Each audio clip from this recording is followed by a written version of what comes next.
Hello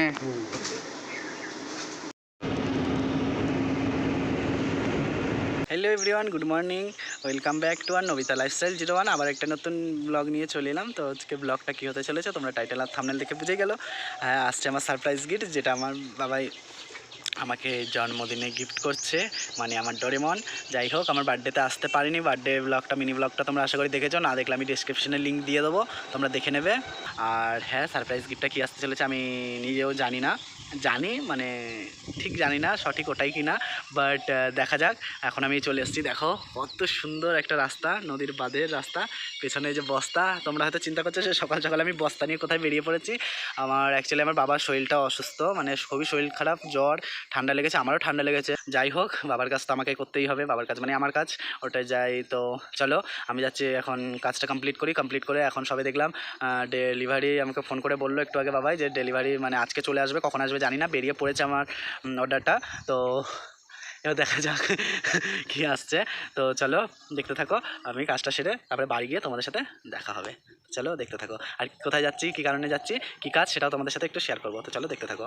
এই দেখো friends, এটা হচ্ছে কাজ। এখানে ওই যে বিড়ি বাঁধছেন এই কাকিমারা। তো আর আমি সেই বিড়িগুলোকে নিয়ে যাব বাড়িতে, তো বিড়ির পাতা দেবো।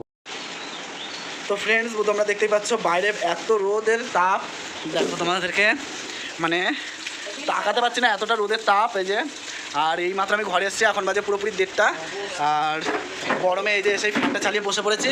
তো বাবার শরীর খারাপ বললাম, তার জন্য বাবা এসি চালায়নি, আমি এসে যে এসি চালিয়ে বসে পড়েছি, ভেতরে ঘরে এসি চালিয়ে দিচ্ছি। আর এখন আমি ফ্যানের হাওয়ায় বসছি, আগে মাথাটা ঠান্ডা করব, তারপর এখন এসিতে গিয়ে ঢুকবো চান করে। তো দেখো ঘাম দেখলে বুঝতে পারবে কতটা পরিমাণে তার মধ্যে ফুলাতা পড়েছে, এতটা গরম লাগছে। আর এই যে এটা এখনও ঠিক হয়নি, যেই কারণে আমি ডেলি ব্লগ করতে পারছি না। তো একটুখানি হালকা ঠিক হয়েছে, তাই ব্লগটা আবার ভাবলাম তোমাদের সাথে নিয়ে আসি।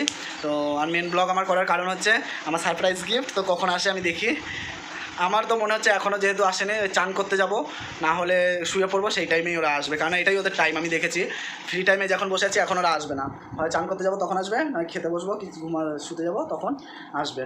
তো চলো, যখনই আসুক নিতে তো হবেই, আর দেখতে হবে কি দিয়েছে আমার ডোরেমন আমাকে। তো চলো দেখতে থাকো, বাই বাই। একবারে দেখা হচ্ছে, গিফটটা আসবে ওরা তখন গিফটটা নিয়ে। তো ফ্রেন্ডস চলো জানা যাক ফোন করে যে ওরা কখন আসবে ডেলিভারিটা নিয়ে। তো চলো ফোন করে জেনে নিই কখন আসছে। হ্যাঁ দাদা, বলছি কখন আসবেন?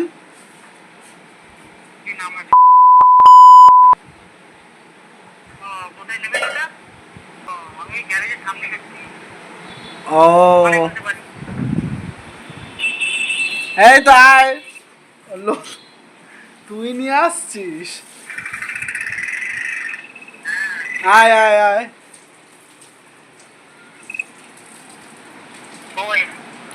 এই তো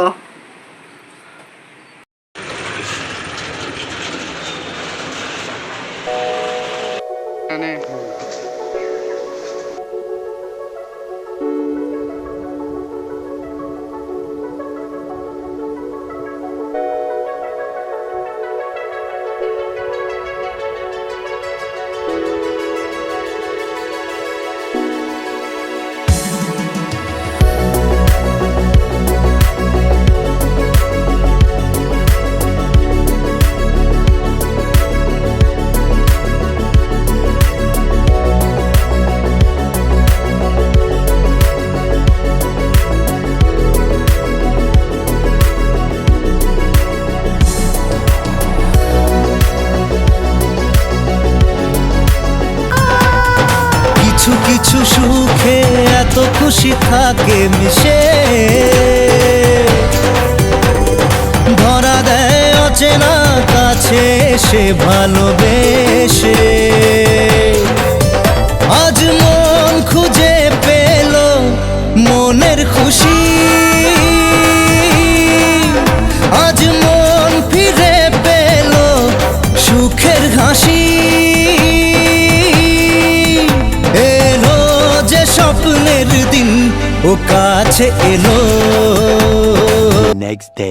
ফাইনালি একটা দুঃখের বিষয় যে কালকে যে টেডিটা এসেছিলো তোমরা দেখলে, ওটা আজকে আমি রিফান্ড করে দিয়েছি। কারণ টেডিটা প্রথমত একটু প্রবলেম ছিল, তারপরে হাতের এই জায়গাটা করে না ছেঁড়া ছিল, সেলাইয়ের জায়গাটা আমি দেখিনি। আমি বিকালবেলা দেখতে পেরেছি কালকে, তার জন্য সঙ্গে সঙ্গে রিফান্ড করে দিয়েছি। তো আজকে নিয়ে চলে গেছে, তো মুডটা একটু অফ হয়ে গেছে আমার। তো চলো আবার একটা নতুন নিয়ে আসবো, কোনো ব্যাপার না। তো চলো দেখতে থাকো।